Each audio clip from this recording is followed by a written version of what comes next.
State administration of Delhi सल्तनत। तो अब हम देखेंगे कि दिल्ली सल्तनत में जब सुल्तानों का शासन चल रहा था तो उस समय पर जो शासन व्यवस्था थी, सुल्तान किस तरह से लोगों पर शासन किया करते थे, उसके बारे में हम यहाँ पर पढ़ेंगे। द दिल्ली सल्तनत which was established in the 13th century, it was unique in terms of state governance।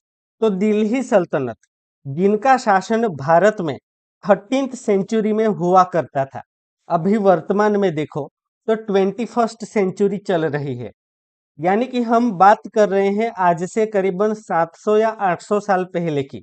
तो 800 साल पहले जब हमारे देश में दिल्ली से सुल्तान शासन किया करते थे तो उनकी जो शासन व्यवस्था थी वो काफी यूनिक यानी कि विशिष्ट थी, क्योंकि इसमें आप पढ़ेंगे कि वर्तमान की और उस समय की शासन व्यवस्था काफी ज्यादा सिमिलर है। The sultan was at the centre of the Delhi sultanate, the power of sultan was paramount. तो दिल्ली सल्तनत में जितना भी शासन चलता था उसके केंद्र में सुल्तान थे, यानी कि सुल्तान के पास सबसे ज्यादा पावर हुआ करती थी। पूरे राज्य में कोई भी निर्णय लेना हो तो आखिरी निर्णय सुल्तान का ही हुआ करता था। सुल्तान से ज्यादा ताकतवर उस समय पूरे देश की शासन व्यवस्था में कोई भी नहीं था। He was also the supreme commander, the supreme head of the executive and the supreme जज। और जो सुल्तान हुआ करते थे वो सुप्रीम कमांडर थे, यानी कि उनकी जो आर्मी हुआ करती थी तो आर्मी के सबसे प्रमुख सेनापति वही हुआ करते थे।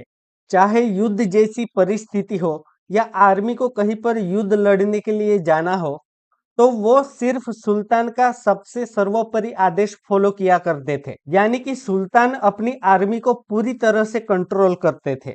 उसके अलावा he was the supreme head of the executive. Executive यानी कि उनके शासन में जितना भी मंत्रिमंडल था, जितने भी अधिकारी थे, तो उन सब के हेड भी सुल्तान ही हुआ करते थे। अगर मंत्रियों के द्वारा कोई भी निर्णय लिया जाता हो, अधिकारियों को लोगों के लिए कुछ भी काम करना हो, तो आखिरी फैसला सुल्तान के द्वारा ही लिया जाता था। उसके अलावा ही वॉज द सुप्रीम जज, यानी कि राज्य में अगर कोई भी बहस चल रही हो, कुछ भी विवाद चल रहा हो, तो आखिरी निर्णय सुल्तान के द्वारा ही सुनाया जाता था। वो पूरे देश की शासन व्यवस्था के सर्वोच्च न्यायाधीश माने जाते थे, यानी कि सुल्तान के पास बहुत ज्यादा पावर हुआ करती थी, चाहे वो आर्मी के बारे में हो, चाहे वो मंत्रिमंडल और अधिकारियों के शासन के बारे में हो, या फिर चाहे वो कोई भी निर्णय सुनाना हो। हर एक विषय में या हर एक बात में आखिरी फैसला सुल्तान के द्वारा ही लिया जाता था। There was a cabinet to help the sultan. अब सुल्तान का राज्य तो बहुत बड़ा हुआ करता था। अब इतने बड़े राज्य पर सुल्तान अकेले तो नहीं शासन कर सकते, उनको मदद करने के लिए और लोग भी चाहिए। तो सुल्तान को शासन करने में मदद करने के लिए कैबिनेट हुआ करता था। कैबिनेट यानी कि उनका जो मंत्रिमंडल था।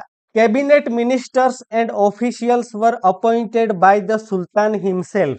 और मंत्रिमंडल में जितने भी मंत्री हुआ करते थे या फिर ऑफिशियल्स, यानी कि राज्य में शासन को संभालने के लिए जितने भी अधिकारी हुआ करते थे, तो उन सब की नियुक्ति सुल्तान के द्वारा ही की जाती थी। सुल्तान खुद मंत्रियों को और अधिकारियों को अपॉइंट करते थे। तो जाहिर सी बात है कि ये जितने भी मंत्री या अधिकारी हुआ करते थे उनकी पोस्ट्स पे सुल्तान अपने भरोसेमंद लोगों को ही बिठाएंगे।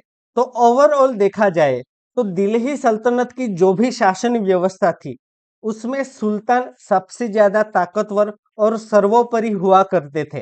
द सल्तनत system was divided into 3 sections, namely central, provincial and local. और दिल्ली सल्तनत के समय की ये जो पूरे देश की शासन व्यवस्था थी ये मुख्यतः 3 भागों में विभाजित थी।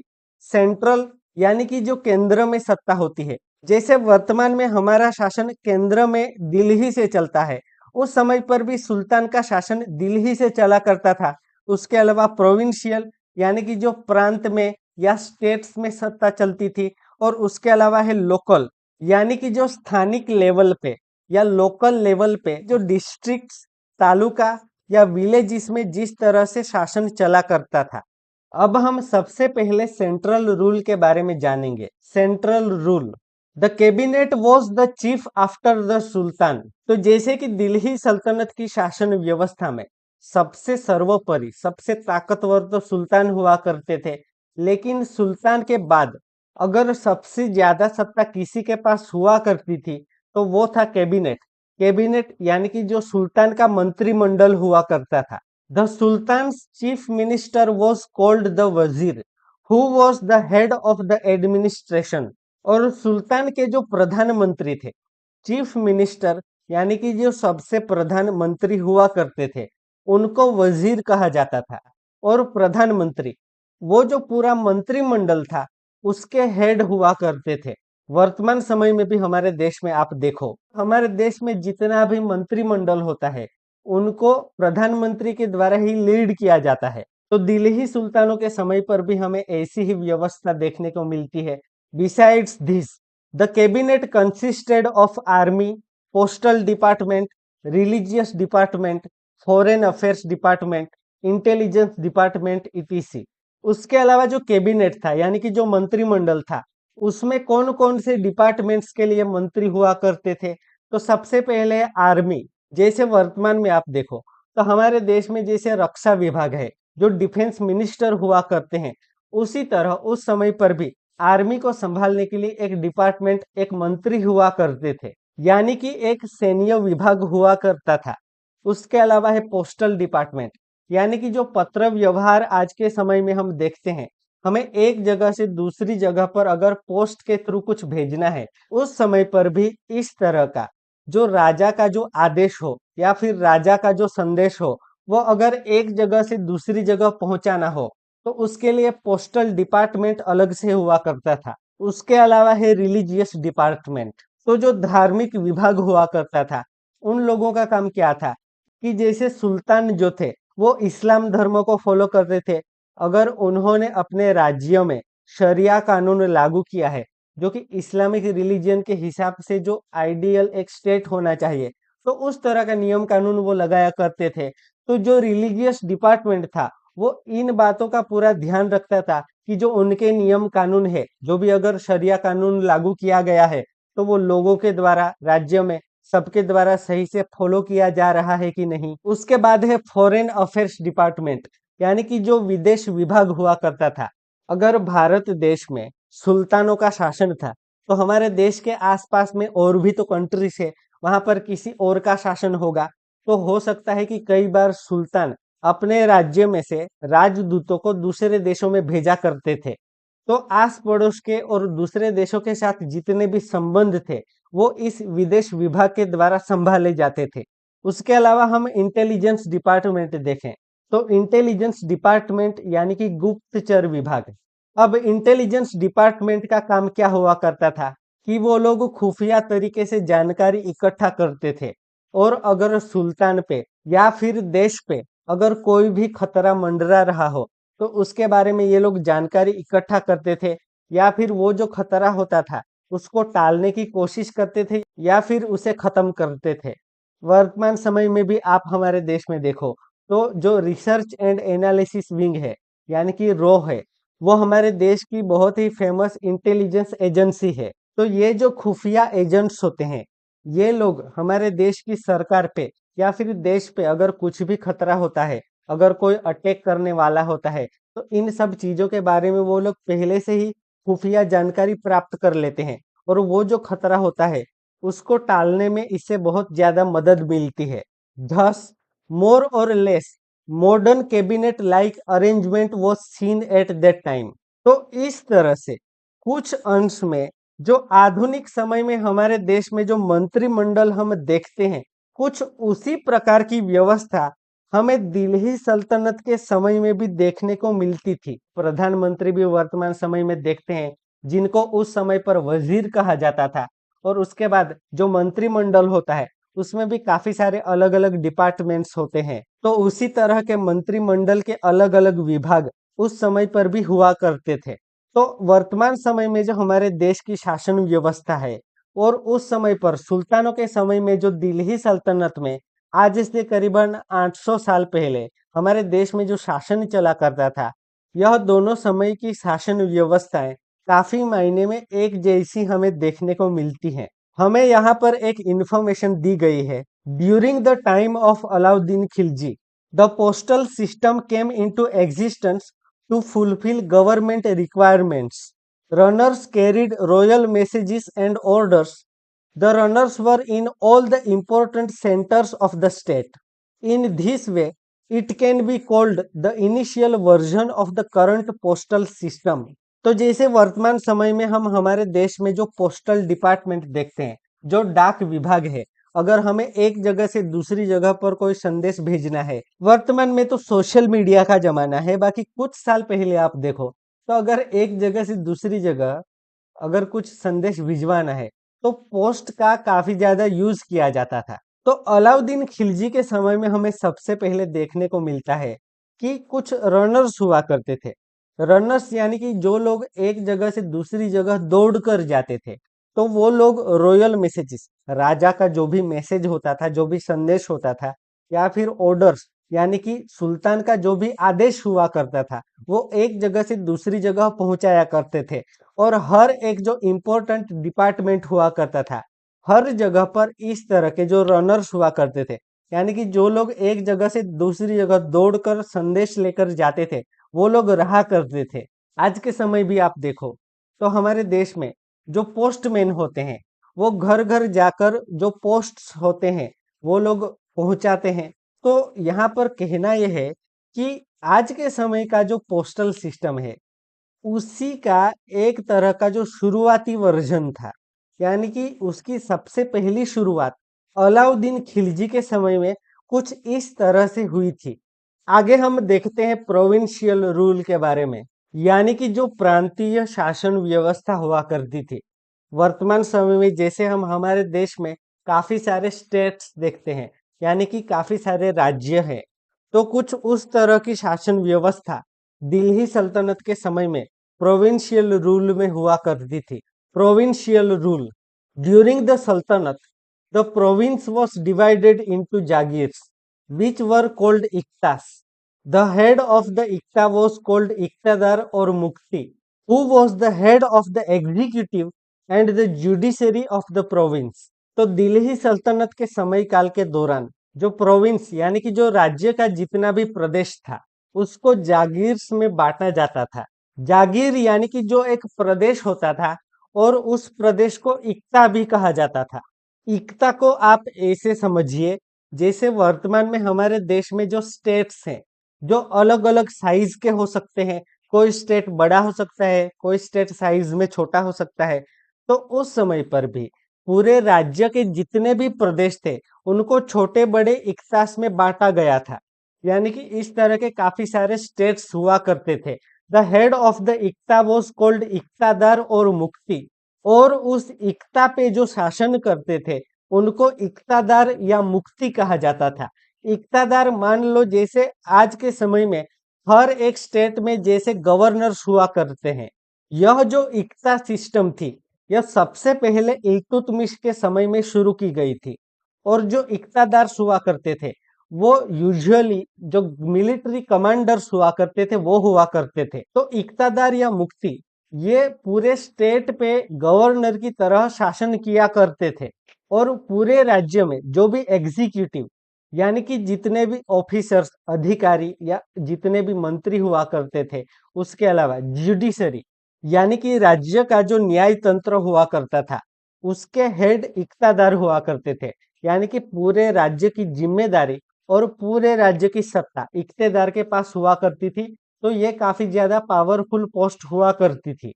His job was to provide army to the sultan whenever needed and to collect the land revenue.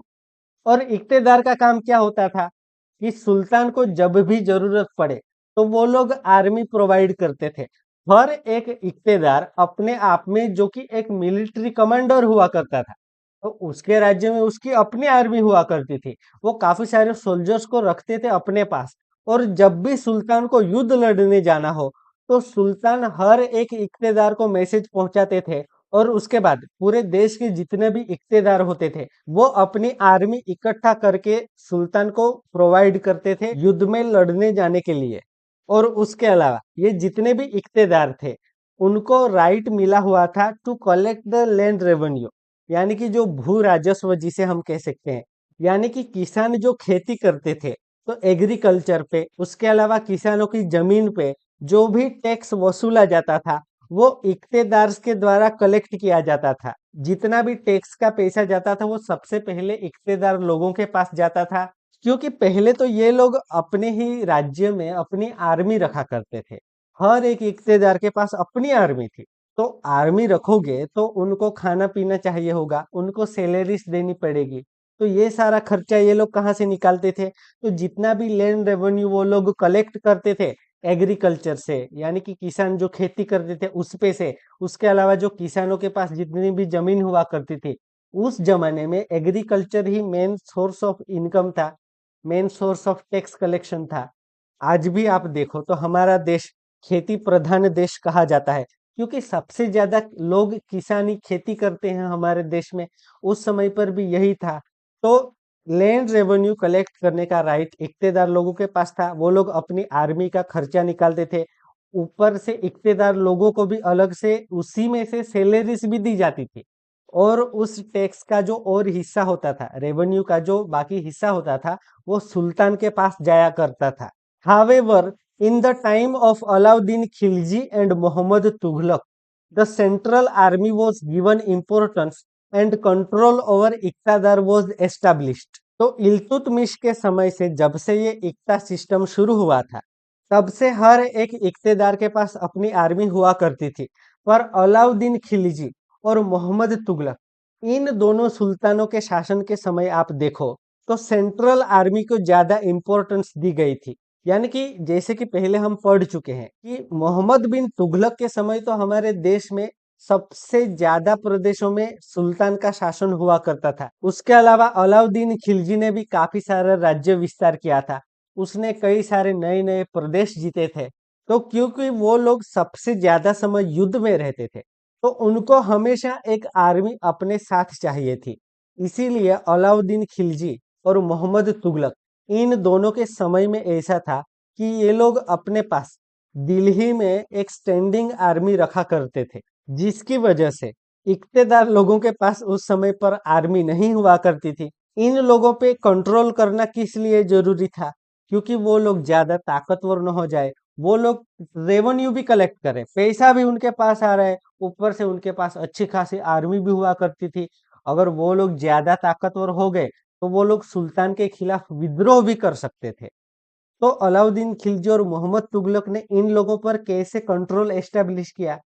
तो ये सिस्टम इन्होंने ऐसा बनाया था कि इक्तादार की जो पोस्ट होती थी, वो जो पद था वो इनहेरिटेबल नहीं था। यानी कि इक्तादार का बेटा इक्तादार नहीं बनेगा। सुल्तान जिस व्यक्ति को इक्तादार की पोस्ट के लिए नियुक्त करेंगे, वही व्यक्ति इक्तादार बन सकता था। उसके अलावा एक बार इक्तादार बन गए तो लाइफ टाइम इक्तादार रहेंगे, ऐसा भी नहीं था। यह पोस्ट सिर्फ कुछ सालों के लिए हुआ करती थी। उसके बाद अगर सुल्तान चाहे तो वो किसी भी और व्यक्ति को वहां पर इक्तादार बना सकते थे। उसके अलावा सुल्तान अपनी मर्जी के हिसाब से इक्तादार लोगों का एक इक्ता से दूसरे इक्ता में ट्रांसफर भी कर सकते थे। इस तरह की काफी सारी बातें थी। तो सुल्तान का जो पद था वो सर्वोपरि हुआ करता था। और अब अंत में हम देखते हैं लोकल गवर्नमेंट, यानी कि स्थानिक शासन व्यवस्था के बारे में। The unit after the province was divided into district and talukas. They were called shiq and parganas respectively. अब जैसा कि पहले हमने आपको बताया कि जो प्रोविंस हुआ करता था, जिसे कि हम एक स्टेट की तरह देख सकते हैं, एक राज्य की तरह देख सकते हैं। तो हमारे राज्य में जो काफी सारे डिविजन है, उन्हें हम किस नाम से जानते हैं? डेफिनेटली डिस्ट्रिक्ट के नाम से, यानी कि जो जिला होता है। तो उस समय पर भी जो प्रोविंस जो था उसको डिस्ट्रिक्ट्स में बांटा जाता था। उसके अलावा तालुकास में भी बांटा गया था। पर डिस्ट्रिक्ट्स को क्या कहा जाता था? उस समय पर शीख कहा जाता था। और वहां के जो हेड होते थे उनको शीखदार के नाम से जाना जाता था। उसके अलावा जो तालुकास यानी कि जो तहसील होती है, तो तहसील या तालुकास को उस समय पर परगनास में बांटा गया था या उनको परगनास के नाम से जाना जाता था। The village administration was headed by the mukhi और muqaddam and the clerk and patwari help him. और डिस्ट्रिक्ट और तालुका के बाद क्या आएगा? Of course village. जैसे हमारे यहाँ भी हम ग्राम देखते हैं, जो ग्राम पंचायत होती है। तो जो विलेज एडमिनिस्ट्रेशन था, गांव में जो गांव का मुखिया होता था उसे मुखी या मुकादम कहा जाता था। जैसे वर्तमान समय में हम गांव में सरपंच देखते हैं, तो उस समय पर उनको मुखी या मुकादम कहा जाता था। और उनको मदद करने के लिए क्लर्क यानी कि जो कारकुन हम कहते हैं, उसके अलावा जो पटवारी होते हैं, वो लोग सरपंच को लोकल एडमिनिस्ट्रेशन में हेल्प किया करते थे।